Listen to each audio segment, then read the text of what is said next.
story that I'm going to read tonight is called Pure Gold. Everything about the Cadillac was gold. The paint job, the door handles, the frisbee rims. Even the curly-cued antenna, the weather stripping down the windows. But it was too early in the morning. Nobody was up in my neighborhood to see. Not the old heads who hung out in front of the liquor store. Not the bangers who sold dimes on the corner.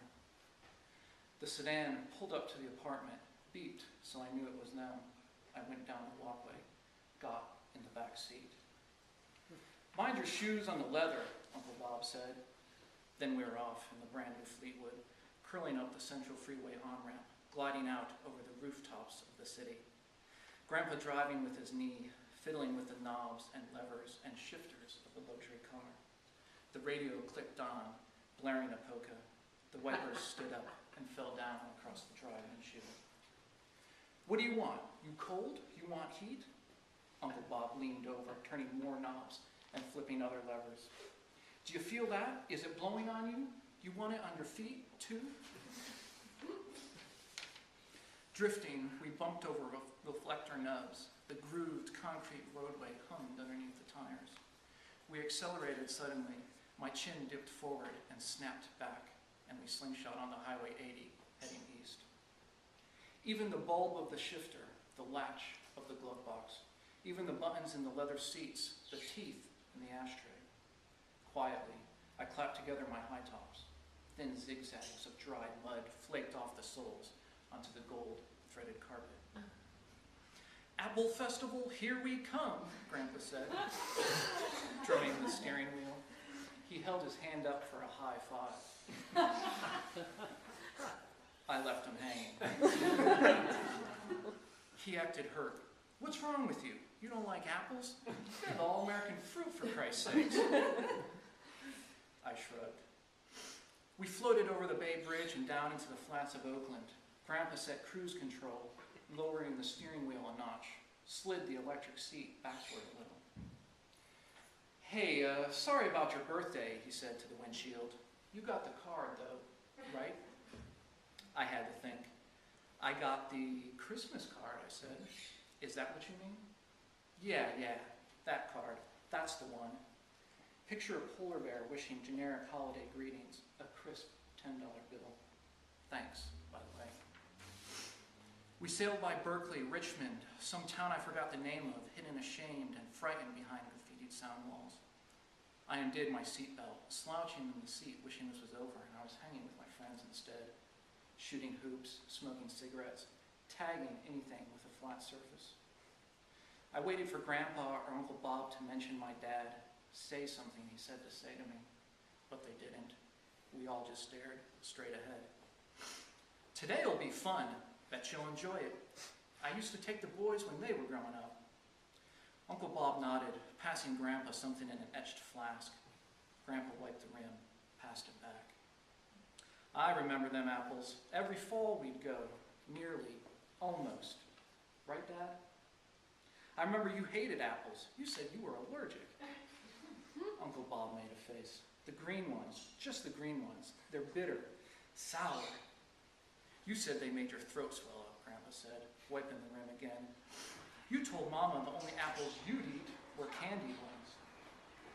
Uncle Bob shifted in his seat, cracked the window. The Cadillac smelled like aftershave and pomade, like chewed gum and Moors. At the next bridge, we paused to pay a toll. The woman in the booth wore lead press-ons and rings on every finger. Grandpa held out a creased bill like he was ashing a cigarette. Hiya, hun.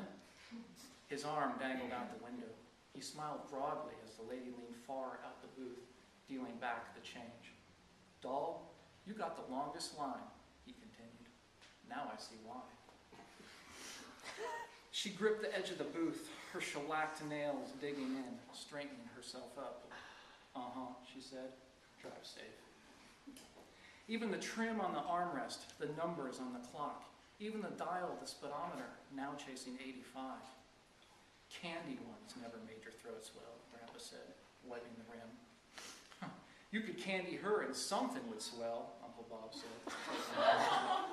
Hey back there, ain't I right? Man, I said, she was old like my mom.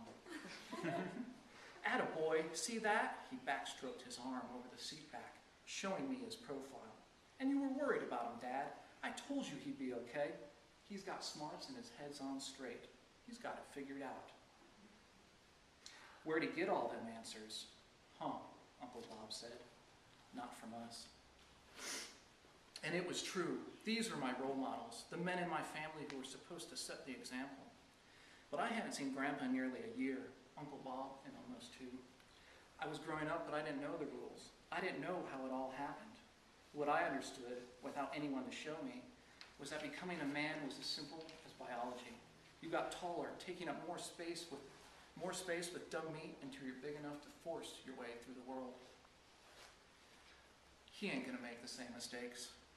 Family motto, kiddo, do like we say, not like we do.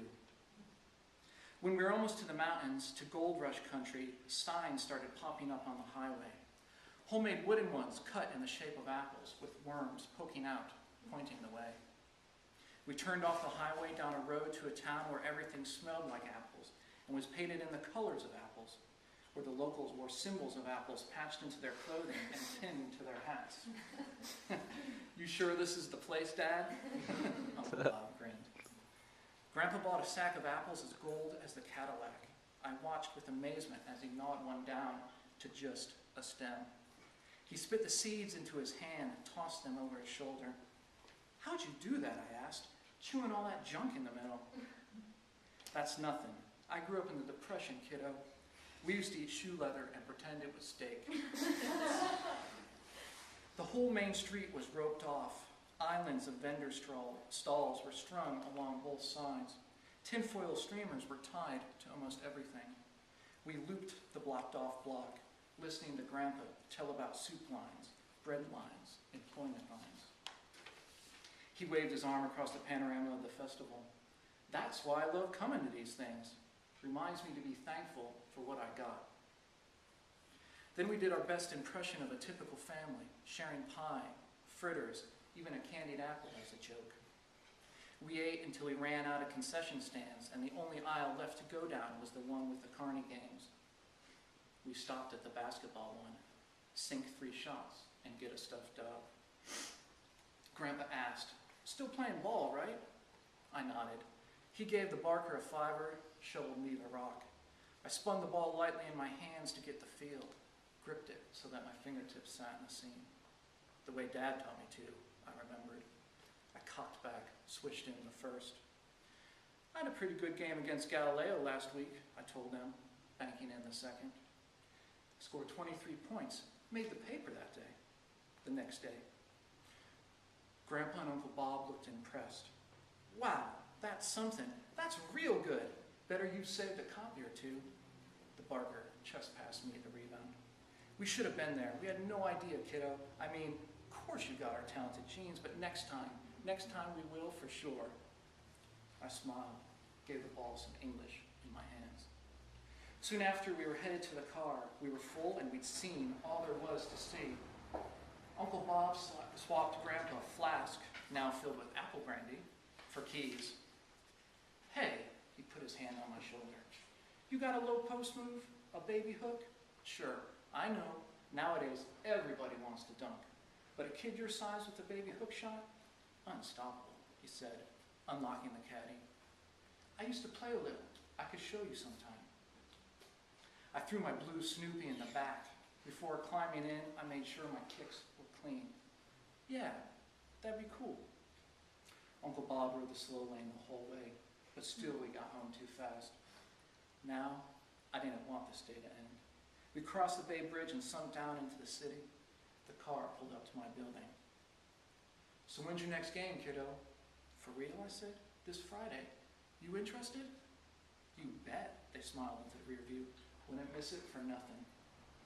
Even the pride in my face, even the thought, the intention, the promise. It was all golden. Anyone could see it. When and where, kiddo?